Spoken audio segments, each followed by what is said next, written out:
Hola queridos, bienvenidos un día más a mi canal. Si tú no me conocías, es la primera vez que pasas por aquí, pero te gusta este contenido y te gusta lo que ves, no olvides suscribirte en el botoncito de aquí abajo y activar las notificaciones para que YouTube te avise cada vez que yo suba nuevo video. También puedes hacerte miembro del canal por 0,99 y disfrutar de vídeos exclusivos una o dos veces a la semana de contenido digamos más polémico, salseante y por supuesto de BDSM. A ti no te supone mucho, pero a mí me haces un gran favor. Y ahora vamos con otra asesina en serie, pero digamos que esta es diferente en algunos puntos a lo que sería un asesino psicópata en sí, ¿vale? Y al final del vídeo explicaré el porqué. Así que vamos con Dorotea Puente. Dorotea nació el 9 de enero de 1929 en un pequeño pueblo de California. Sus padres se dedicaban a la recolecta de algodón. Sin embargo, es cierto que su padre murió de tuberculosis y su madre tuvo un accidente de motocicleta, así que ella fue llevada a un orfanato, aunque finalmente unos familiares de California se hicieron cargo de ella. Aunque ella mentiría luego diciendo que era una niña que había sido nacida y criada en México, porque Dorotea tenía un problema muy grande con las mentiras. En 1945 se casó por primera vez con un soldado que acababa de regresar del Pacífico y se quedó embarazada 2 veces. Una la dio en adopción y otra la dio a unos familiares con la excusa de que, bueno, era muy joven, tenía 16 años y no estaba preparada para ser madre. En 1948 quedó embarazada de nuevo, pero esta vez tuvo un aborto involuntario.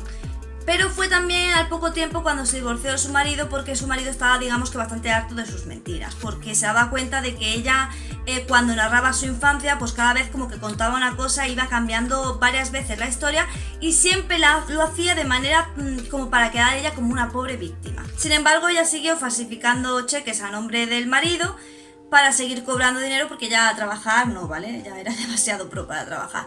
Y finalmente pues fue arrestada precisamente por este delito a 1 año de prisión, pero a los 6 meses fue liberada bajo fianza. Tengo que decir que ella se sentía tan humillada por el hecho de que su marido, el primer marido, lo hubiera dejado, que ella inventaría con el tiempo que en realidad su marido murió de un ataque cardíaco a los pocos días de su unión, porque ella se sentía súper humillada porque la hubiera dejado. Poco después de su liberación, de nuevo quedó embarazada de un hombre que apenas conocía y esta hija de nuevo fue dada en adopción. En el 52 se casó con un hombre que tenía ya un hijo de 14 años, que era también fruto de, por lo visto, de un matrimonio un tanto turbulento, ¿sabéis? Un poco matrimonio que no había salido nada bien. En el 60 Dorotea fue arrestada porque fue acusada de poseer y administrar un burdel, así que fue condenada a 90 días de prisión. Y justo cuando salió fue de nuevo condenada a 90 días de prisión, puesto que fue acusada de vagancia. Encontró un trabajo de auxiliar de enfermería y empezó a cuidar a personas mayores y con discapacidad.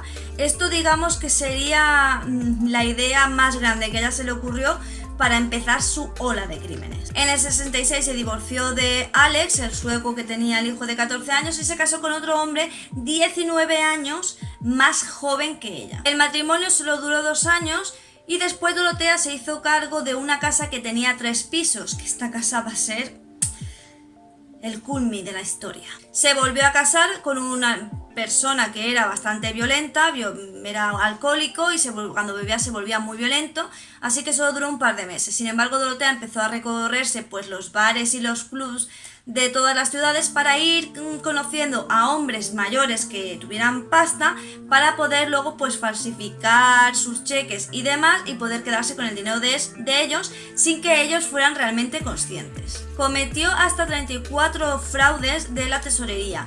Y durante este periodo que iba y venía y que estaba en libertad condicional, pues ella también alquiló un piso donde, bueno, también ocurrieron cosas. Aquí fue cuando Dorotea pues empezó a alquilar esa casa que tenía con 16 habitaciones, y ese piso la alquilaba a personas que estaban como necesitadas.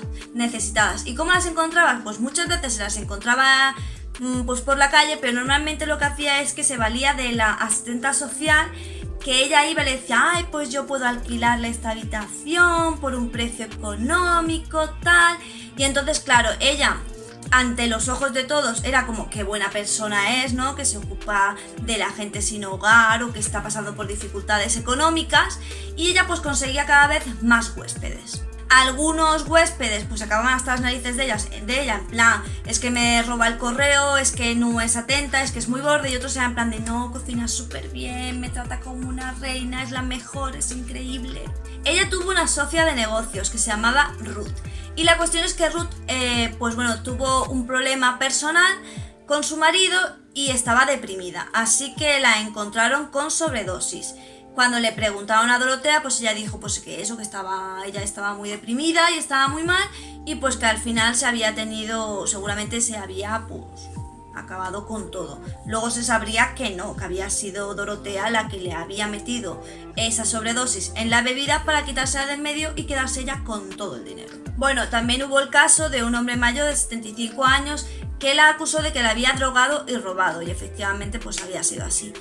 Pero ahora cuando ella empezó a darle de verdad al coco y a pensar cuál era la manera más rápida de ganar dinero y no acabar en la cárcel cada 2x3. Más ahora que se está ganando una buena reputación como buena samaritana. En el 85 Dorotea contrató a un constructor para que le pusiera unos paneles de madera.